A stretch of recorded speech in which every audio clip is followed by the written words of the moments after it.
tanto para educación primaria como media está prevista que comiencen el próximo 7 de marzo, aunque entre el 2 y el 4 de marzo los docentes ya comenzarán con los preparativos académicos. Hace algunos días se anunció que las escuelas públicas realizarán distintas evaluaciones a los alumnos para que sus maestros puedan tener una idea de los niveles de aprendizaje de cada niño tras 2 años irregulares en el seguimiento de los cursos. La ANEP y el Ministerio de Salud Pública convinieron implementar medidas más flexibles que en el año 2021 para fortalecer la presencialidad. Tal es así que en la jornada de ayer, el Ministerio de Salud Pública anunció en conferencia de prensa los nuevos protocolos sanitarios que regirán para este comienzo de clases. Pero al igual que otras oportunidades, el inicio de clases se ve eclipsado por un paro general previsto para el día 8 de marzo, lo que a priori indicaría que varios alumnos no podrán concurrir a clases. Pero este no es el único evento que interpela de alguna manera la educación pública en el mes de marzo, porque el 27 de marzo está previsto el referéndum contra 135 artículos de la Ley de Urgente Consideración y la educación también ha sido objeto de debate. ¿Cómo se está trabajando y cómo se trabajó para llegar a estos nuevos protocolos?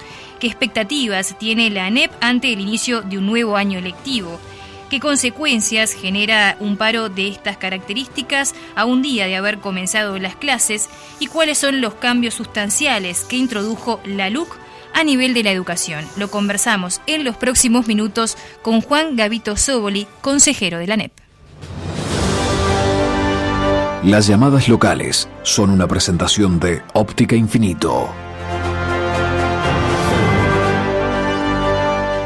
Juan Gavito Zoboli, buenos días, bienvenido a Otra Mañana.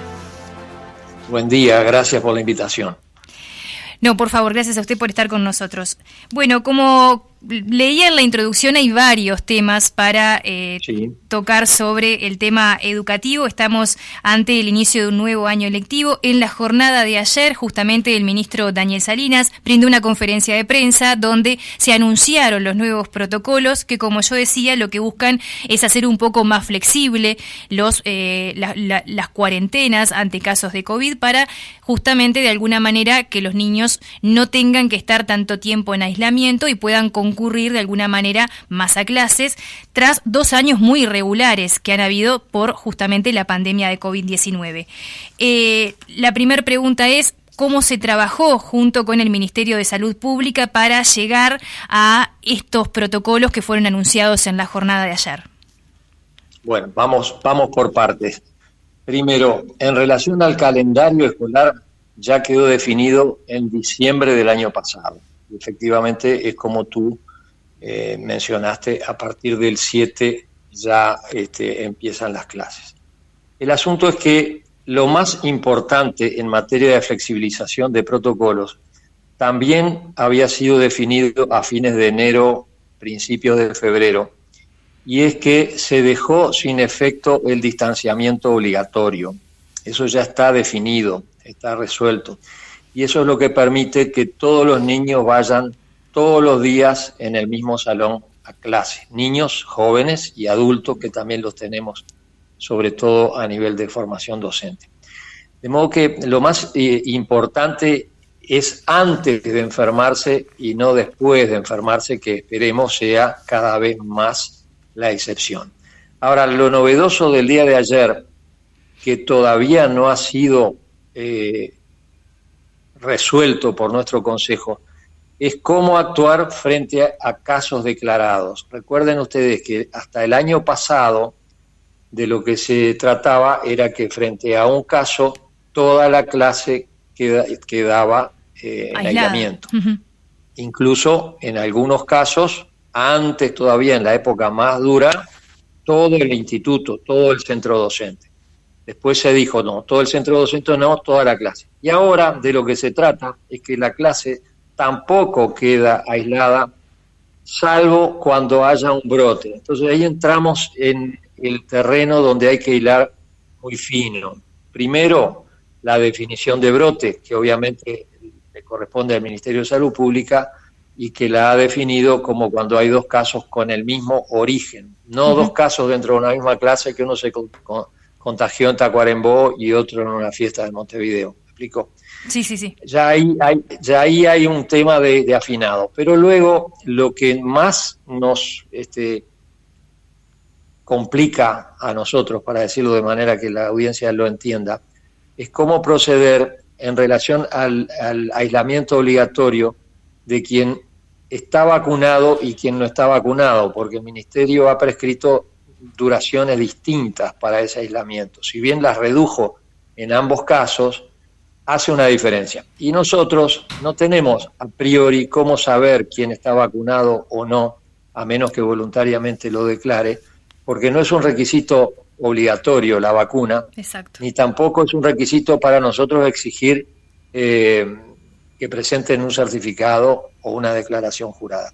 Entonces, como hay unas diferencias prácticamente de 2 días entre una hipótesis y otra, yo creo que el Consejo, que ayer recibió las sugerencias del Ministerio de Salud Pública, pero no las hizo suyas todavía hacia la interna de la ANEP, quizá corte por alguna línea un poco más práctica. Pero me estoy adelantando a lo que todavía no se ha resuelto, porque en este caso, obviamente, nosotros le damos la derecha al instituto que corresponde, que es el Ministerio de Salud Pública, en materia sanitaria, pero hay un ámbito de funcionamiento del Consejo y de sus funcionarios y con sus alumnos que es nuestro. Nosotros no podríamos hacer menos que lo que pide Salud Pública, pero quizá podamos hacer más o distinto. Y hasta ahí llego en mi declaración por hoy.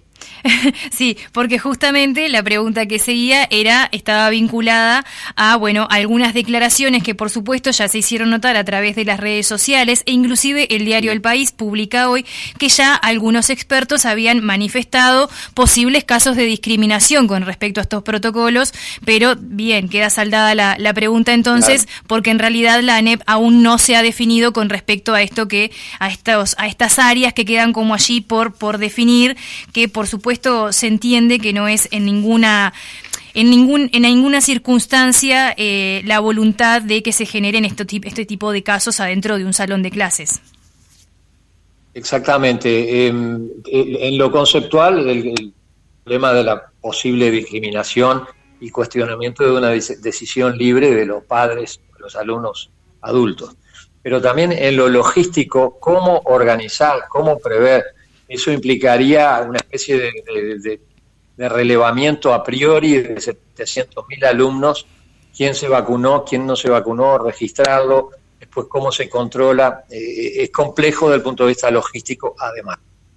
Por supuesto. Bien, también este inicio de clases que comienza ahora, como decíamos, el 7 de marzo, de alguna manera se ve un poco eclipsado con este paro general que está previsto para el 8 de marzo. ¿Qué consecuencias tiene un paro de estas características a un día de haber comenzado el año lectivo? Bueno, a ver, acá también hay que distinguir entre lo que son los derechos de ejercicio de la libertad sindical, que no jamás se cuestionan, y otra cosa es la oportunidad y la repercusión sobre los aprendizajes. Indudablemente, en este segundo aspecto, toda interrupción, sea por paro, sea por epidemia, sea por inundación, sea por guerra, que felizmente acá no la tenemos, pero en Europa lamentablemente se avecina, es malo porque interrumpe los aprendizajes. El hecho de que sea a principio de año, en el fondo lo que hace es distorsionar la organización y distorsionar, digamos, los primeros contactos, sobre todo en el caso de los muchachos más, yo diría en todos los niveles, porque los más chiquitos cuando toman contacto con el centro docente y los más grandes que ya empiezan a pensar por sí mismos de, ya fui al liceo, no había clase, qué desastre, me quedé en la esquina. Esto no va, reitero, en contra de la decisión sindical, pero tenemos que asumir todos que cualquier interrupción es negativa para ese proceso. Entonces nosotros a lo que exhortamos siempre es que se reduzca o se llegue a la medida de interrupción como última medida, porque están abiertas todas las vías de negociación. No es una cuestión que sea específica de la enseñanza, eso también importa. Nosotros esta tarde recibimos a la coordinadora del Sindicato de la Enseñanza, que tiene otro tipo de reivindicaciones Entonces, es una lástima porque en el fondo termina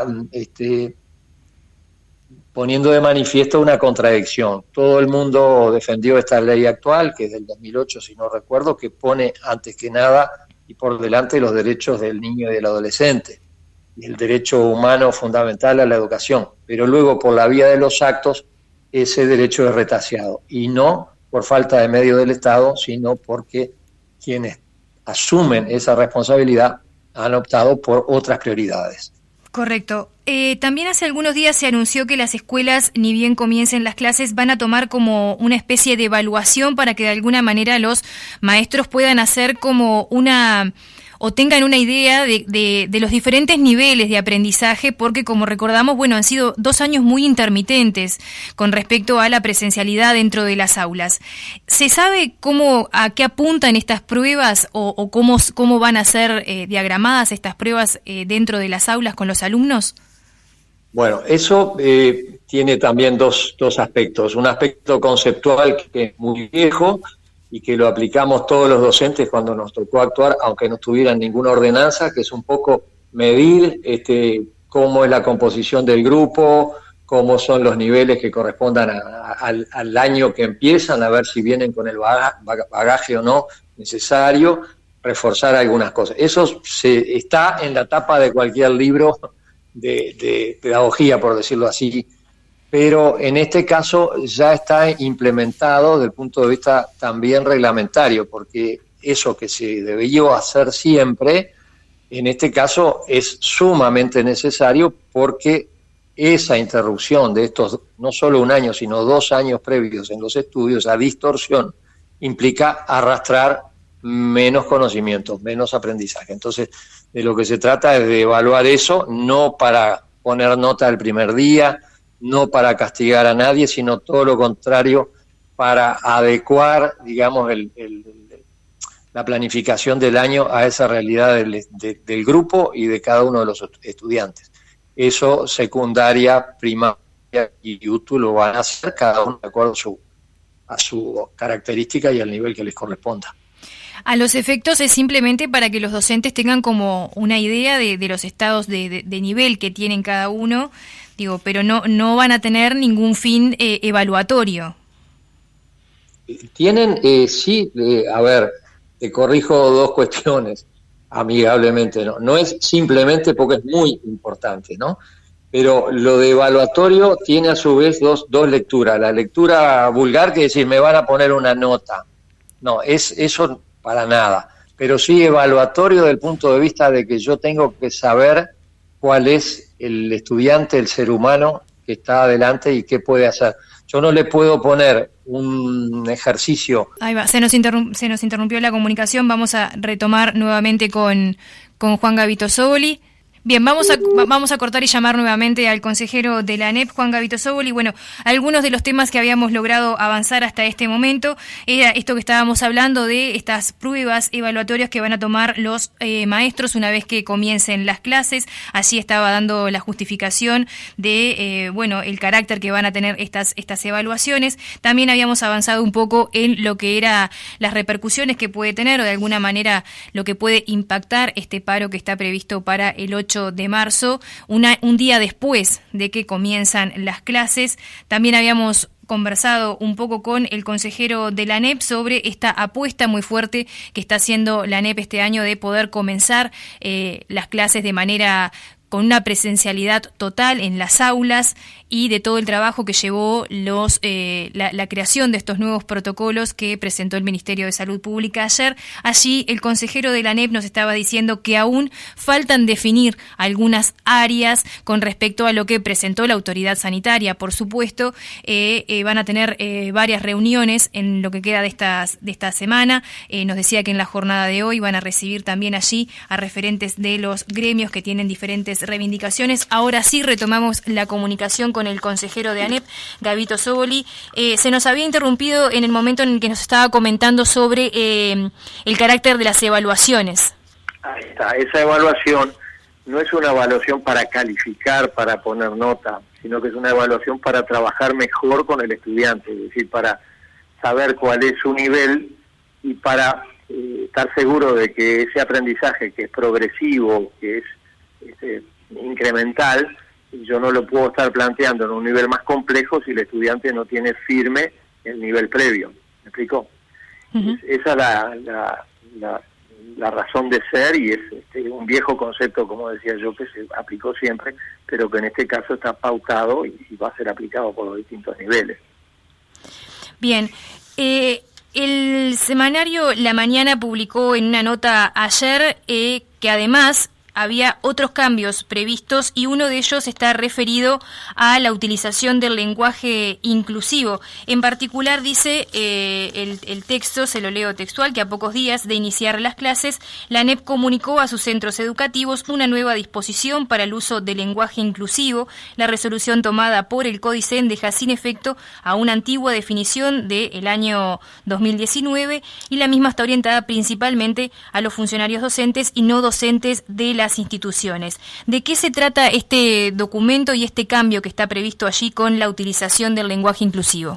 Es así. Bueno, se trata de cumplir con lo que hay que hacer. Es decir, nosotros tenemos un idioma oficial que es el idioma español, somos una institución de enseñanza, y más allá de cualquier otra estrategia inclusiva, y cuando digo inclusivo no me refiero solo a la perspectiva de género, sino que lo inclusivo es muchísimo más amplio. No podemos estar, por un lado, pretendiendo hacer un bien, pero por otro lado, hacer un mal. ¿Cuál es ese mal? No enseñar el idioma correctamente. Por ejemplo, si yo digo niñez, está mal, y no hay que tener miedo a decir que eso está mal. Buscaremos otra forma, diríamos niños y niñas, alumnos y alumnas, que para algunos lingüistas también está mal, porque el genérico de alumnos comprende ambos sexos. Pero me explico, lo que se había desvirtuado, a nuestro entender, es ese mal uso del idioma español, porque entonces es no cumplir con nuestro cometido de enseñar lo que es correcto. De modo que cuando tú dijiste una antigua norma, no es tan antigua, es del año 2019. Lo antiguo, en todo caso, volver a las raíces, que es lo que hemos hecho nosotros. Bien, Sogoli, antes de despedirlo, me gustaría abarcar un poco este tema también de los cambios que ha introducido la LUC de alguna manera en la educación. Ya sabemos que el próximo 27 de marzo estamos en la recta final de un referéndum que donde van a ser impugnados 135 artículos, y la educación ha estado también de alguna manera en el centro de allí del debate. Quizás usted nos pueda explicar más claramente cuáles son esos cambios sustanciales que ha introducido la LUC en la enseñanza, y cuáles son las reivindicaciones que tienen con respecto a los sindicatos, que son de alguna manera los que se han manifestado en contra de estos cambios. Bueno, previamente una aclaración. Yo no puedo decir voten sí o voten no, no puedo decir la LUC es buena, la LUC es mala. Sí puedo decir los cambios más notorios que ha habido. Lo primero que quiero decir es que en materia de educación hay algunas cuestiones que competen a la ANEP y hay otras que competen al Ministerio de Educación y Cultura, y algunas que competen a ambas instituciones. En lo que respecta a la ANEP, de todos esos artículos, hay muchos que en realidad no son cuestiones de fondo, sino que obedecen a que cuando antes había un consejo y decía, por ejemplo, los consejos tendrán tales potestades, ahora dice las direcciones generales tendrán tales potestades, que son las mismas, pero ese artículo cambió. Entonces ese artículo, por ese solo motivo, también está dentro de los impugnados.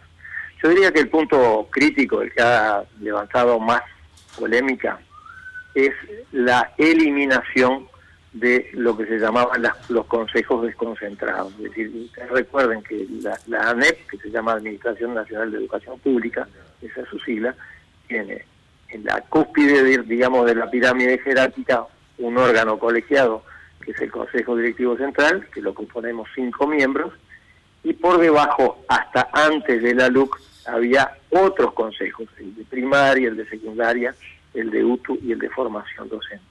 Esta ley eliminó esos consejos, pero no como organización, sino como cuerpo jerárquico, que tenían antes 3 miembros, y deja un director general y un subdirector general. ¿Bajo qué premisa? Bueno, la premisa de hacer más ágil la comunicación, hacer más coherente el funcionamiento, porque a su vez estos directores generales pasan a integrar también el Consejo Directivo Central, con voz y sin voto porque son subordinados al mismo tiempo. Esa es la reivindicación más fuerte, porque en ese segundo escalón los gremios han perdido su representante sindical. ¿Qué es lo que nosotros vemos?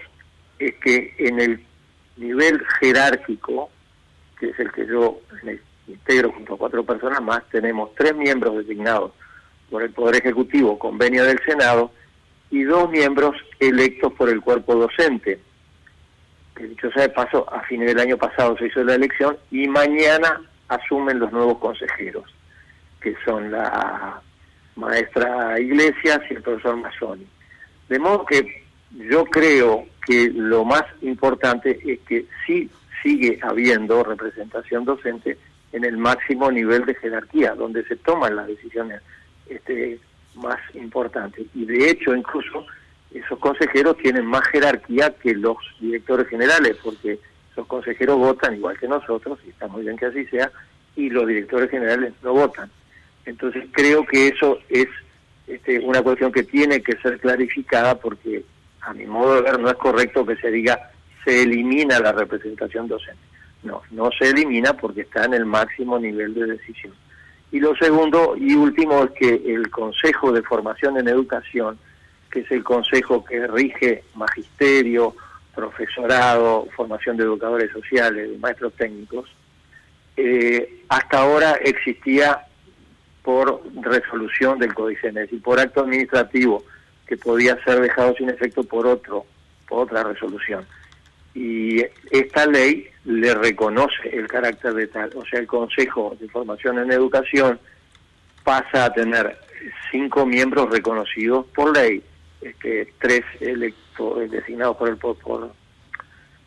por nosotros, por el Consejo Directivo Central, 1 por los docentes, 1 electo por los docentes y 1 electo por los alumnos. Quiere decir que eso para mí es un avance institucional importante, porque le da a ese consejo un rango distinto, con miras, como todos queremos, que el día de mañana toda el área de formación docente pase a tener un nivel universitario, que es lo que estaba en la vieja ley, que nunca se pudo cumplir, y que ahora esperemos que se pueda cumplir a lo largo de esta administración.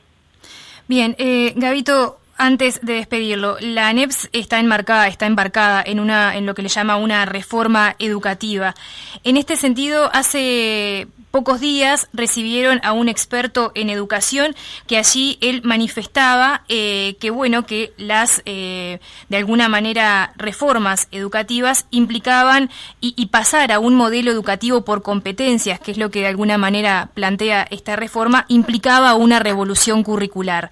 ¿Se está rumbo a modificar justamente la currícula para pasar a un modelo de enseñanzas por competencias? ¿Qué implicaría esto de un modelo de enseñanza por competencias? Bien, primero quiero decir que ese proceso de actualización o transformación o reforma curricular, según el grado que se le quiera dar, está en plena evolución, o sea, no hay ninguna decisión todavía.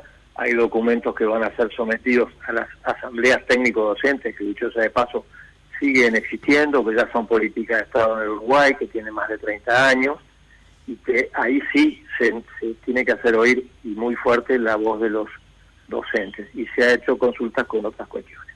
En relación a lo de las competencias, es algo que nosotros ya sí hemos definido como una orientación. ¿Por qué? Porque lo que se llama el enfoque contenidista, es decir, qué asuntos o qué temas tienen que estar incluidos en los programas, con independencia de cuáles son las aptitudes y las competencias, valga la redundancia, que tienen los estudiantes, es algo superado en este sentido. Yo no gano nada con hacer que en mi programa de historia esté la guerra de los Balcanes, por decir algo así, si no sé o si no logro que mi estudiante sepa dónde están los Balcanes, dónde buscar material, cómo interpretar un hecho como el de hoy, por ejemplo, que es de la posibilidad de una nueva guerra, perdón, que es la segunda vez que me refiero al tema. Es decir, las competencias no refieren tanto a lo que yo conozco porque me acuerdo, porque me lo aprendí y porque lo memoricé, sino a qué cambios se produjeron en mi cabeza y en mi actitud para adaptarme a situaciones nuevas, hacer frente a nuevos conocimientos. Todos sabemos que los conocimientos se multiplican, no solo en materia de ciencias, sino en ciencias sociales. Hoy, por ejemplo, acaba de aparecer un fallo en materia penal que es totalmente novedoso en el derecho, por lo menos en el derecho uruguayo, en su aplicación, y uno imaginaría que el derecho es algo bastante estático. Entonces, lo que importa es que cambie la cabeza de ese estudiante para que pueda adaptarse o asumir situaciones nuevas. Y te digo también que desde el punto de vista laboral, todos sabemos que ya no existe más aquello de que yo entré en un trabajo, estoy 30 o más años y después me jubilo, sino que la gente va a tener que cambiar muchas veces de trabajo porque la empresa desapareció o porque la tarea desapareció, fue sustituida por otra. Entonces, yo no me puedo quedar con una formación estática, rígida, si no tengo más bien la aptitud plástica de asumir situaciones de diferencia. A eso enfoca, digamos, la cuestión competencial. Eso no implica, de ningún modo también, vaciar de contenido lo que yo tengo que aprender, es decir, pero no quedarme solo con el tema o la sumatoria de temas, si no opero, si no cambio esa actitud del estudiante frente a la vida y las situaciones nuevas, frente a la sociedad, porque también hay otro tipo de competencias socioemocionales, hay quien le llama habilidades también, pero no quiero entrar en esa discusión ahora.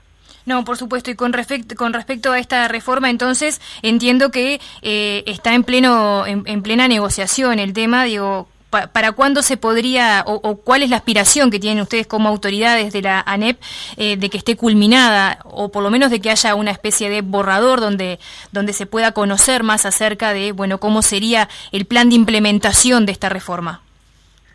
Hay un calendario que pretende llevarlo a la puesta en práctica el año que viene, en 2023. Y para eso, durante todo este año, se harían las consultas, justamente la más importante, porque además lo prescribe la ley, es a las asambleas técnico-docentes.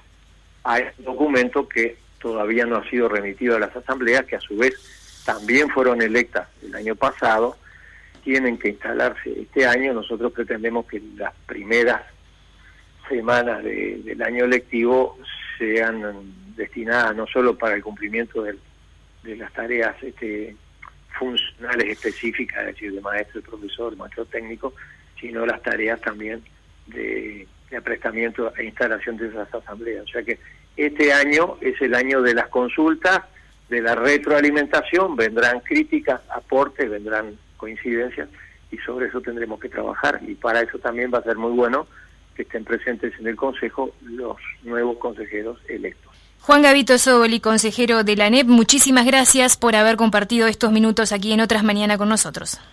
Bueno, a las órdenes y un saludo a los oyentes.